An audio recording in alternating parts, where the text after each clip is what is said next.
Hello friends, welcome in Urdu बिला। तो चलिए आइए अब हम नॉवल के पार्ट नंबर 101 की तरफ बढ़ते हैं। अगले दिन इसी बेहोशी की सोई जागती हालत में मुझे दूसरे रूम में शिफ्ट कर दिया गया था।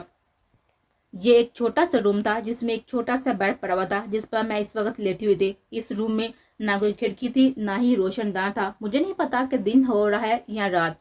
रूम में एक छोटा सा बाथरूम भी था। मैंने अंदर जाकर मुंह धोया, बाथरूम के नल से पानी पीकर बाहर आ गए। भूख से हाल बुरा हो रहा था मगर कहीं कोई भी नहीं था।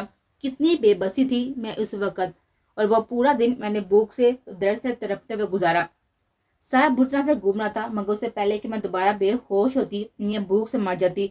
एक औरत कितने घंटों के बाद मेरे रूम में खाना डाल के गई थी। शायद मैं भी शपंदी के अंदर इतनी तो इंसानियत थी या वो इतनी जल्दी मुझे मरना देना नहीं चाहती थी। इसी तरह मुझे वहां पर बंद पड़े हुए बहुत दिन हो चुके थे, मगर कितने दिन ये मुझे नहीं पता था। मुझे तो इस बात की भी खबर नहीं थी कि कब दिन होता था और कब रात। और बस कुछ घंटों के फर्क से ही वही औरत आकर खाना रख जाती थी जो मुझे जिंदा रखने के लिए दिया जाता था।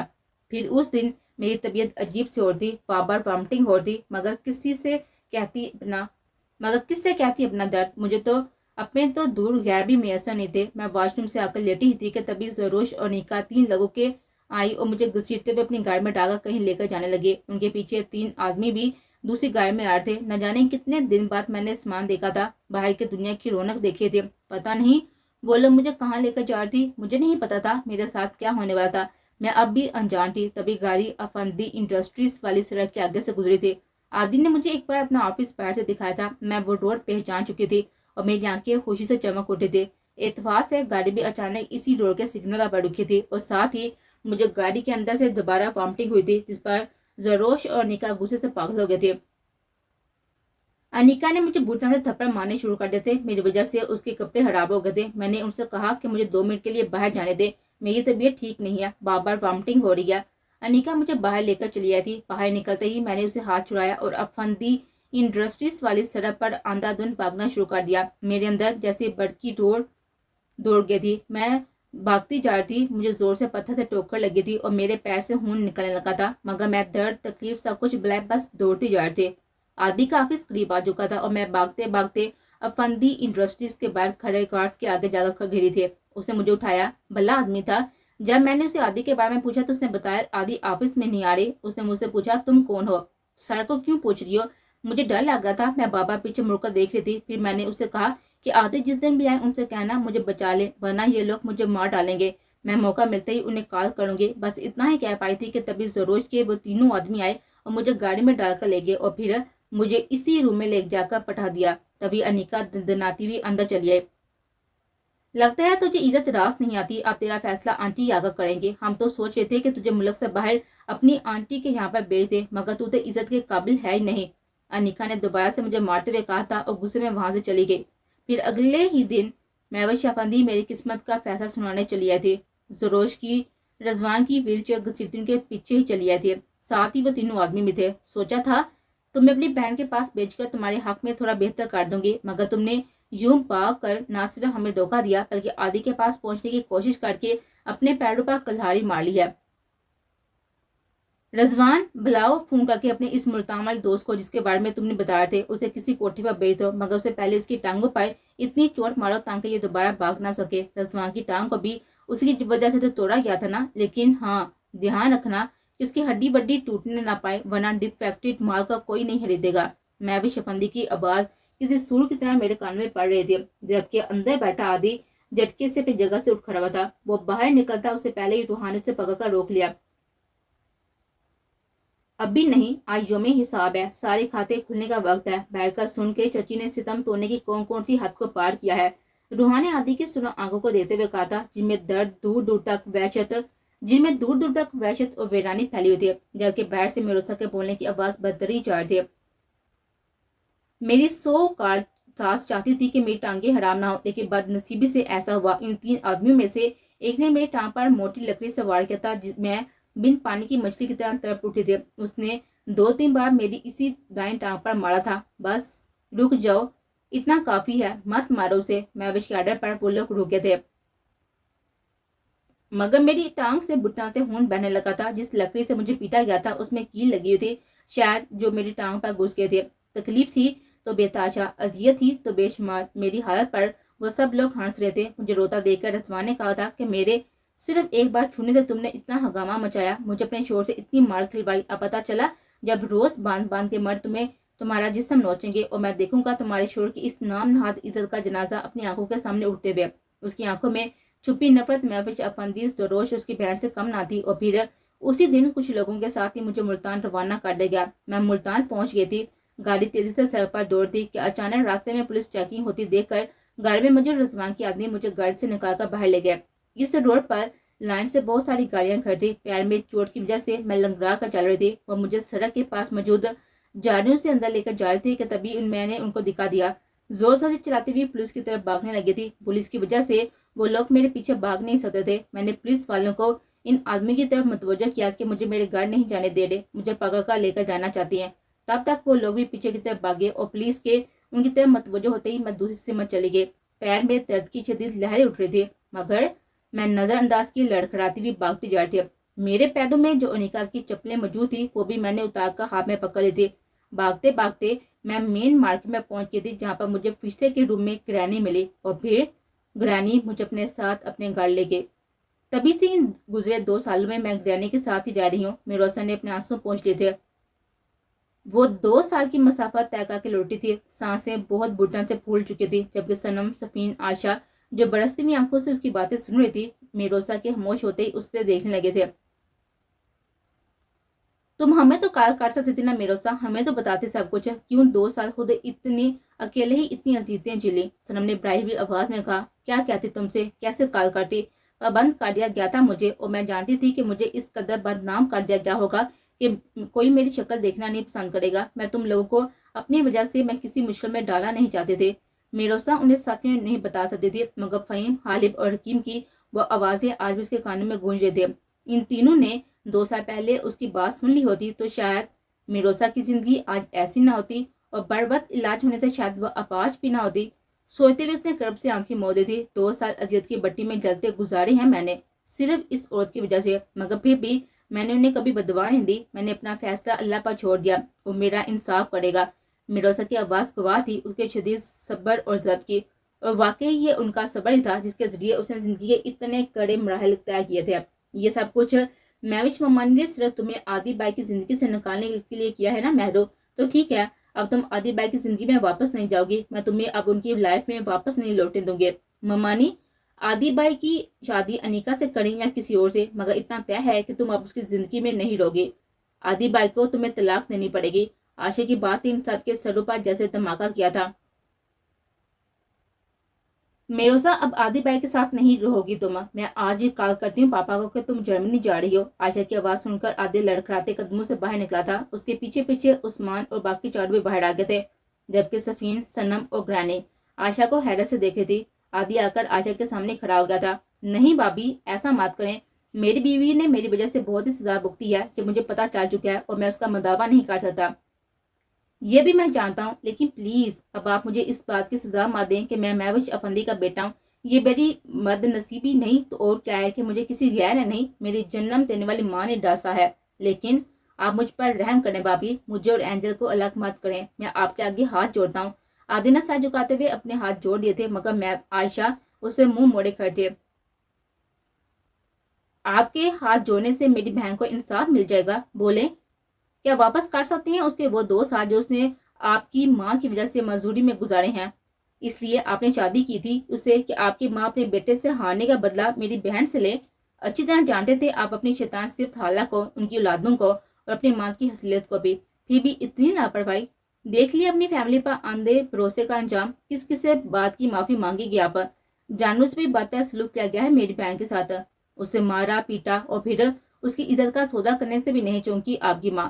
کوئی اتنا بھی گر سکتا ہے؟ ظلم کی، حیوانیت کی، وحشت کی، بریرت کی سب حدیں پار کر لی ہیں بھائی آپ کی ماں نے۔ اب کس منہ سے آپ مجھ سے کہتے ہیں کہ میں ایسا نہ کروں؟ نہیں میروسا، آپ کے ساتھ نہیں رہے گی۔ آپ اپنی ماں کی مرضی سے جہاں دل چاہے شادی کر لیں مگر میروسا کو اب ہم یہاں پر نہیں رہنے دیں گے۔ اس کا علاج کروائیں گے، پڑھائی شروع کروائیں گے، ابھی عمر ہی کیا ہے اس کی، صرف 19 سال، اور اس کے بعد شادی بھی۔ انف عائشہ، بس کریں، اس سب میں آدھی کی کیا غلطی ہے؟ ہاں، اس نے بھی تو بھابھی کے ساتھ ہی برابر کا سفر کیا ہے، انہیں چھوڑ کر जाने की सजा ये अब तक खुद को दे रहा है। मरीज बन चुका है हर वक्त सर दर्द का, मगर आपको अभी ये कसूरवार लग रहा है। इन लोगों पर अब ये जुल्म ना करें, उन्हें दोबारा से अलग ना करें प्लीज। फहीम आज 2 साल बाद इसी जिद्दी और खुद सर सी आयशा को देखकर शशतर रह गया था। आज 2 साल बाद दोबारा से वही आयशा उसके सामने आकर थी, जिसको उसने 2 साल में अपनी मोहब्बत, तवज्जो, लगावट और नरमी से बिल्कुल बदल कर रख दिया था। मैं कहाँ अलग करना चाहती हूँ फहीम, अलग तो महविश मोमानी ने किया है, ये तो उनकी चाहत थी, मैं तो बस उनकी चाहत को पूरी करना चाहती हूँ। ये देखें, देख रहे हैं मेरी बहन को, सिर्फ अपनी चाहत की पूरी करने के लिए उसने उन्हें अपाहज कर दिया। देखिए उनकी नफरत इन लोगों की मोहब्बत से कितनी ज्यादा ताकतवर है। कहते साथ ही आशा की आंखों से आंसू बहने लगे थे, जबकि आदि खामोशी से सर झुकाए मुजरम बना कर था। उसके पास वाकई आशा के किसी भी सवाल का जवाब नहीं था। उसके होंठ सिल चुके थे, जबकि हालिब और रकीम ने आंखों ही आंखों में एक दूसरे को इशारा किया था। अब वक्त था इस सच से पर्दा उठाने का जो 2 साल से वो अपने दिलों में छुपाए बैठे थे। हालिब धीरे धीरे चलता हुआ आदि के सामने आ खड़ा होता। मैं भी चच्ची के साथ हम तीनों भी तेरे मुजरम है आदि। हालिब ने सब पर एक नजर डालकर आदि को देखा था, जो सर उठाकर हैरत से उसको देखने लगा।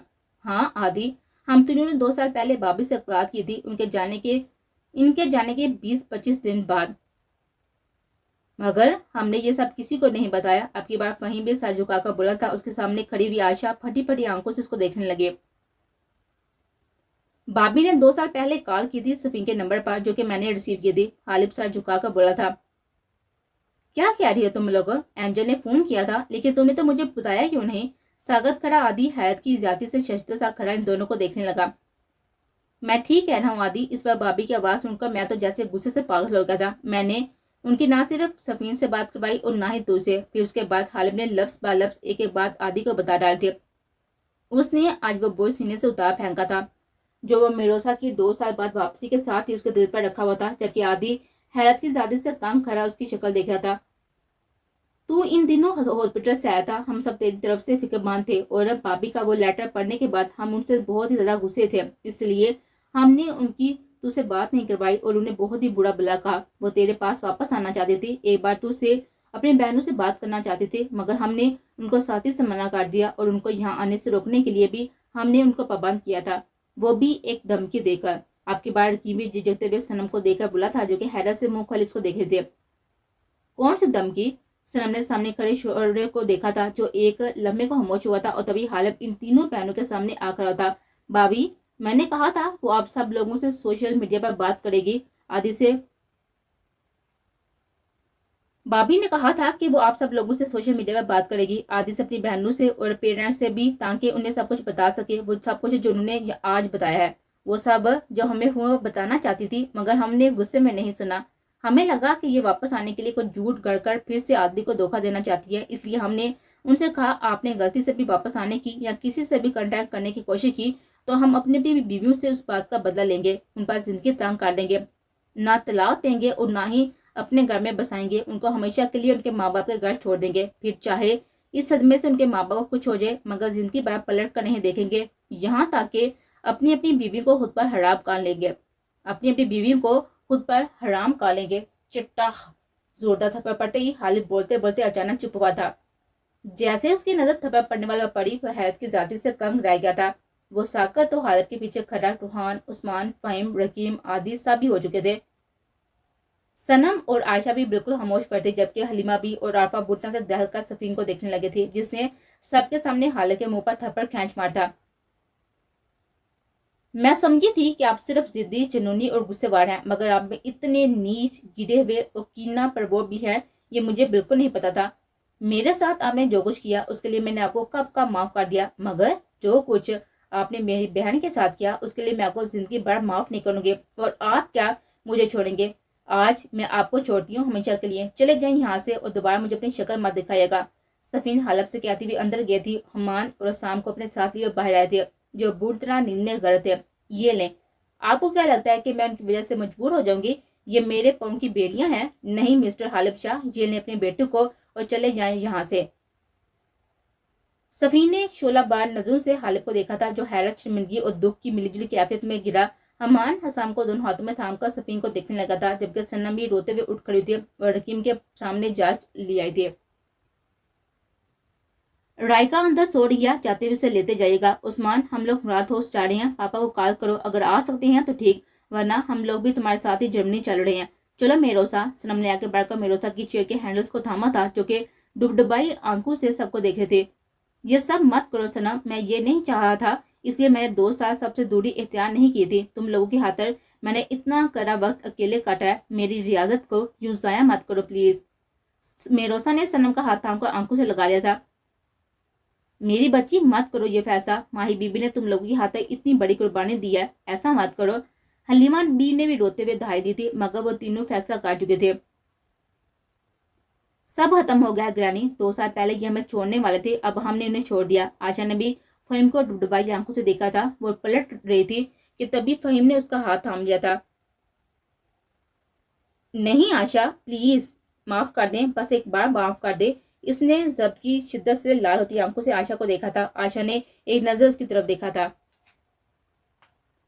क्या कुछ न याद आया था? 2 साल रफाकत का एक एक लम्हा, एक एक पल उसकी आंखों के सामने घूम गया था, जो उसने फहीम की हमराई में गुजारा था। फहीम की हंसी, शरारतें, आशा के लिए उसका प्यार, फरकत की पैदाइश के बाद आशा की बिगड़ती हालत पर फहीम का उसके लिए पागल हो जाना, गुजरे 2 सालों का साथ। आशा की नजरों के सामने से क्या कुछ न गुजरा था, मगर वो इस वक्त फहीम की बीवी नहीं, मिरोसा की बहन थी। उसने झटके से फहीम से अपना हाथ छुड़ाया था।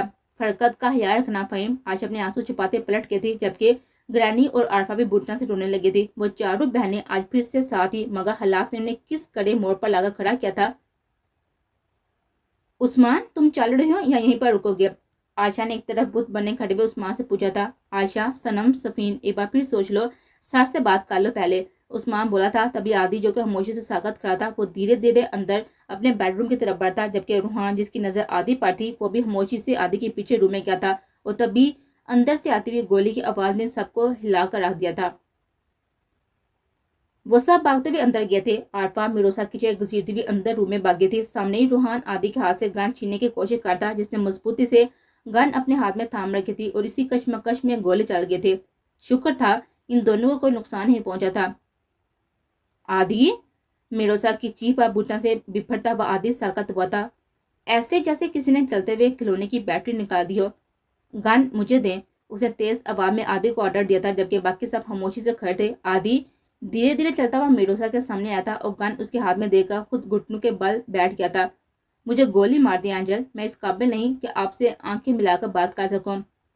मुझे मेरी माँ ने, जान से प्यारे दोस्तों ने मिलकर धोखा दिया है। इन लोगों ने मुझे आपके सामने मुंह दिखाने के काबिल नहीं छोड़ा।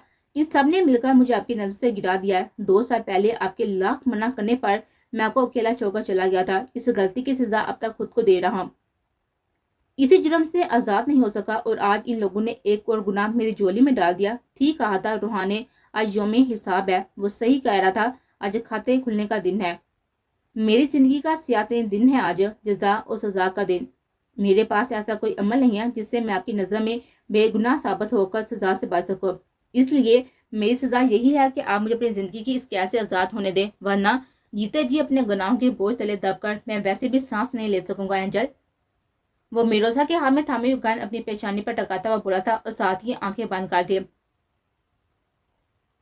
इतनी जल्दी अपने गुनाहों से हलाफी चाहती हो आदल अफंदी? यानी अब भी तुम्हें सबसे ज्यादा खुद की फिक्र है? अपने पीछे जो ये बिखरे रिश्ते छोड़कर जा रही हो, उसका क्या? तुम्हारी खातिर मेरी जिंदगी दांव पर लग गई है, उसका क्या? तुम्हारे चाहने वालों ने मुझे तुमसे जुदा करने के हजारों जतन किए और कामयाब ठहरे। वो मेरे मुजरम है जो अब तक खुले घूम रहे हैं, उसका क्या?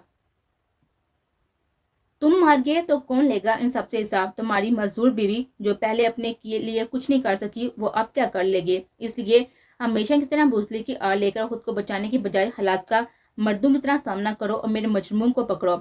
मिरोसा ने गन उसकी पेशानी से हटाकर एक तरफ फेंक दी थी, जबकि आदि ने खामोशी से उसको देखा था। वो ठीक है तो कह रहे थे।